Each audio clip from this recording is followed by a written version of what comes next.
Ladles and jelly spoons, welcome back to Badgerworks. Today, this. Some of you may be familiar with this. This is a reproduction I built of the General Mayhem from the web TV series Roadkill. It's based on a 1/24 scale Revell 1968 Dodge Charger. I built it last year, and I had the opportunity recently to go to an event hosted by Roadkill, and I was lucky enough to get the model signed by two of the hosts of the show, David Freiburger and Steve Dulcich. Since then, the model has literally been sitting gathering dust, and I decided that it was high time it was better protected.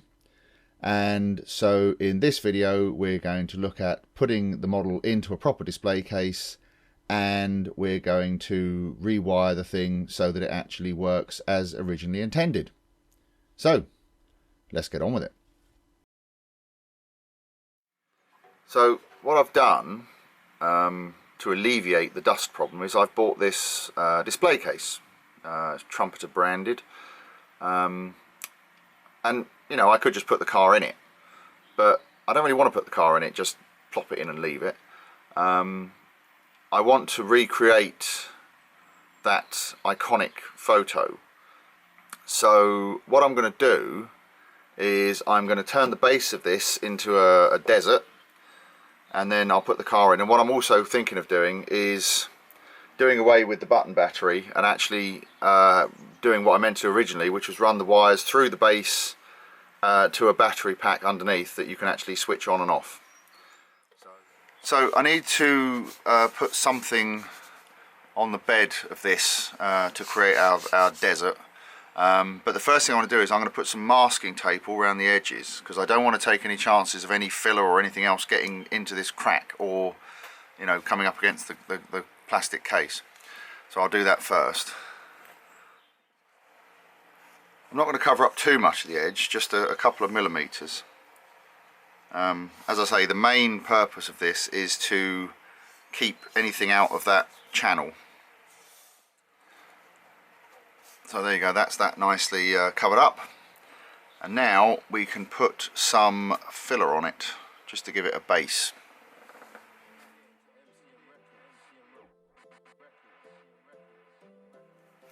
Now, the thing is with this base, because it's going to be pretty much flat, we don't need a massive amount of filler. It's just to give us a bit of texture for the base, and give us something for our flocks and whatever else to adhere to.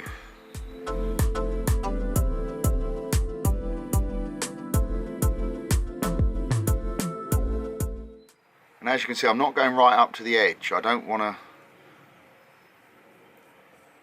to go right over the edge if I can help it. But if I do, that's what the masking tape's for. So that's the filler on there. What I'm going to do now is I'm going to leave it for a little while, let it start to set up, and once it starts to dry, I'll run over it with a little bit of water just to smooth it out. Okay, so this is dried now. I've smoothed it over and dried it again. Now I'm going to add some paint and some PVA prior to applying some sand. So I've got here some cheap light brown paint. It will provide a good base colour, and I'm going to put some in this little pot with some PVA glue, mix it up, maybe thin it down a touch, and then paint it on.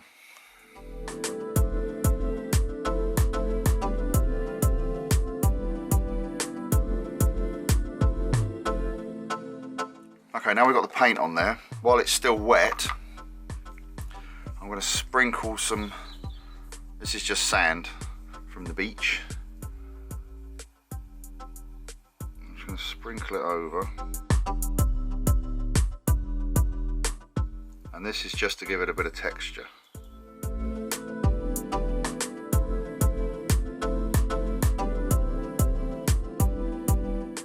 Now we just leave that to dry.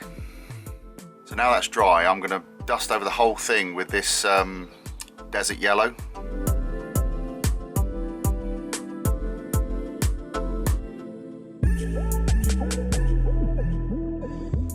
So now I've just put some of the desert yellow on. I mean, it doesn't have to be perfect, because obviously we want it to look fairly graded, because it's you know, sand. It needs to look a little bit different. Also, we're going to put some washes and dry brushing on it to tidy it up. So once that's dry, that's what we'll do next.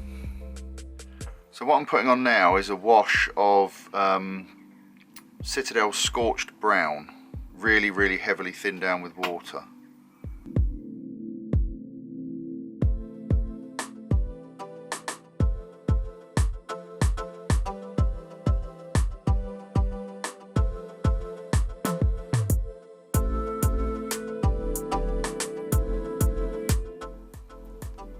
You notice it's fading in very quickly, and that's because as well as the water, there's also, I put a little bit of isopropyl alcohol in there as well, just to help it spread around a bit.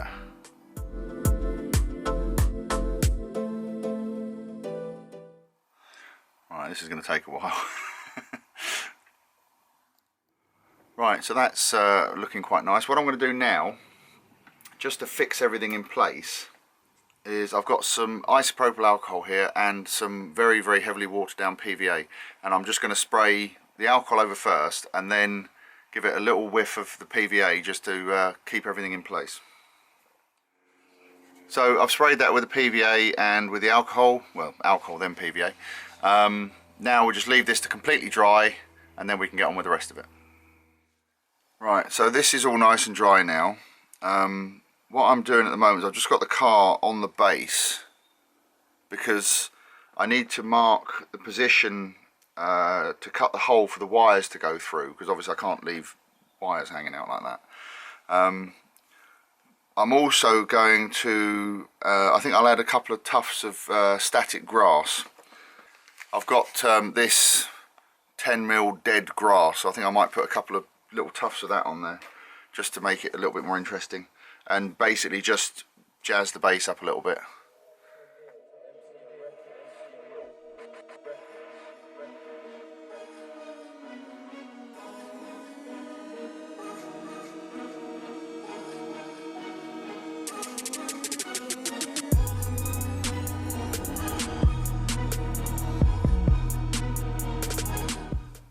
Okay, so what I've done now is, in addition to our little tufts of grass, I've also added some pigment along here where the wheels go, just to provide some wheel tracks.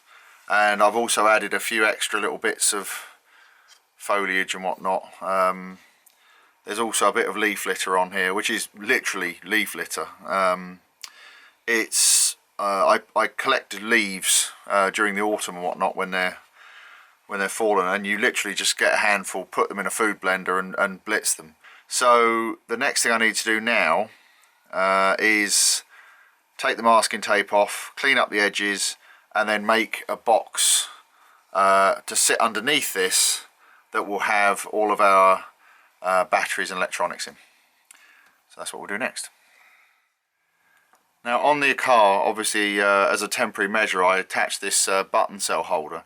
That now needs to come off and be replaced with this connector, so that I can run the wires through the base and into the box underneath, and then we can plug it into the batteries. So I need to drill a hole in the base big enough for this connector to go through, and that means that in future, if I need to, I can take the car off of the base without having to cut the wires. So that's the hole drilled. What I'll do now is I'll just get a bit of dark brown paint and just go around the edge just to disguise where I've cut through the filler. Okay, so what I've got here is the base. Everything's glued down. That's not going anywhere. That's the top is pretty much done now. You'll notice that it's sitting on this little block. Now what I've done is I've been working on a box, because I need to fit a battery and everything, and there's just not enough space under the base. So I've made this little box to put all the electronics in. It's not glued together yet. I've just dry fitted it just to make sure it fits. So it's basically just made out of some scrap 1/2 inch MDF I had kicking around the place. There's a hole in the front or the back, I'm not sure whether that's going to be the back or the front yet, that I've drilled a hole and a counterbore for this. This is a 30mm wargaming base, and I'm going to use this to mount the charging circuit for the battery. so that just pops in there.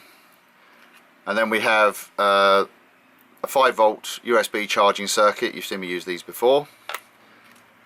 And I've got here another 3.7 volt 500 milliamp hour lithium polymer battery, which will be more than enough to power this. So that will go in there as well. And I've got a little switch. I've never used one of these switches before. These are new ones I've just bought. It's a torch switch, so it's just a little toggle switch. So I'm hoping to mount that on the back of here, but I'll have to make sure there's enough space for it. If not, I'll use a different switch. So that will go in as well. I might need a voltage regulator, I'm not sure yet. I need to double check the output for the lights and make sure that this is not going to blow the LEDs. So I may or may not need a voltage regulator, but we'll worry about that when the time comes. So now I've got to glue the box together, paint it black, and while that's drying I can work on the electronics. So here's the cover plate with the holes cut for the switch, pops in from the back there, and the charging circuit. And I've also drilled 2 little holes there for the fibre optics to bring these LED charging status lights to the front panel so that we can see them.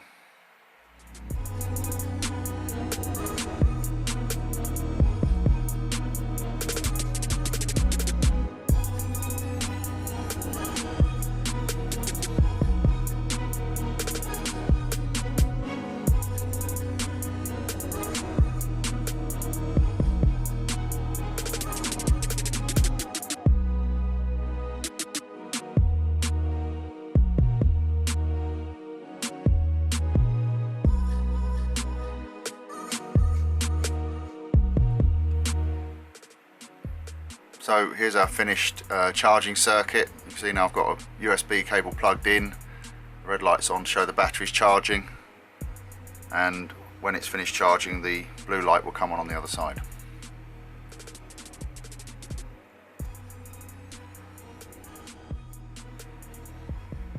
So now I'm just trimming the wires on the car itself so I can attach the lead that will go into the battery.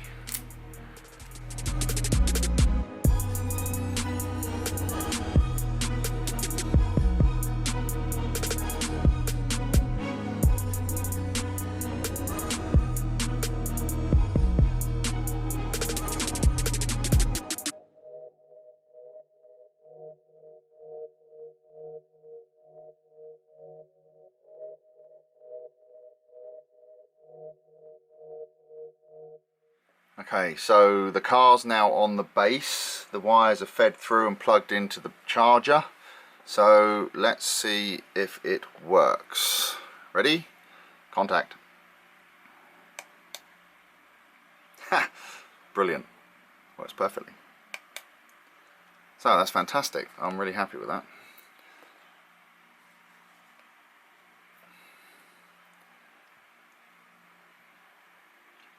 Okay, so now we can put the case cover on.